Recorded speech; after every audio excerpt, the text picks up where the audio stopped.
Hi pray short film இப்போ தான் பார்த்தேன். Direct by Navaneetha Krishnan. Just 8 minutes தான். கதையே ரொம்ப டிஃப்ரெண்ட்டாக இருக்குது. But perfectly crafted. ஒரு ஷார்ட் ஃபிலிம் பார்க்குற ஃபீல் கொடுக்கல தான். ஒரு ஒரு ஃபுல் லென்த் ஃபியூச்சருக்கான வேலை அதில் தெரிஞ்சது. எனக்கு என்ன ஆச்சரியன்னா, நம்ம திருப்பூரில் இந்த மாதிரி எல்லாம் ஷார்ட் ஃபிலிம் பண்ணுறதுக்கு ஆட்கள் இருக்கா அப்படின்னு எனக்கே ஒரு வியப்பாக இருந்துச்சு. டீமாகவே சூப்பராக பண்ணியிருக்கிறாங்க.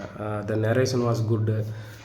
ஆர்டிஸ்ட் கிட்ட சூப்பராக வேலை வாங்கியிருக்கிறாங்க. ஒரு 5 பேர் யூஸ் பண்ணியிருக்கிறாங்க அந்த முயலையும் சேர்த்து. Super work, editing, cuts, DI, sounds அட்டகாசமாக பண்ணியிருக்கிறாங்க. ஆக்டிங் ஆகட்டும், சவுண்ட் ஒர்க் ஆகட்டும், எடிட்டிங் ஆகட்டும், அந்த ஆர்ட் டிபார்ட்மெண்ட்டு நல்லா வேலை செஞ்சுருக்காங்க. எல்லாமே சூப்பராக இருக்குது. ஒரு ஷார்ட் ஃபிலிம் பார்க்குறக்கான ஃபீல் கொடுக்கல. ஒரு ஃபுல் லென்த்து ஃபியூச்சர் பார்க்குறமான ஒரு மைண்ட் செட்டே வந்தது. All the best for your next project. Entire டீமுக்கும் வாழ்த்துக்கள். இந்த ஷார்ட் ஃபிலிம் எல்லோரும் பாருங்கள். உங்களுக்கு ஒரு புது அனுபவத்தை கொடுக்கும்.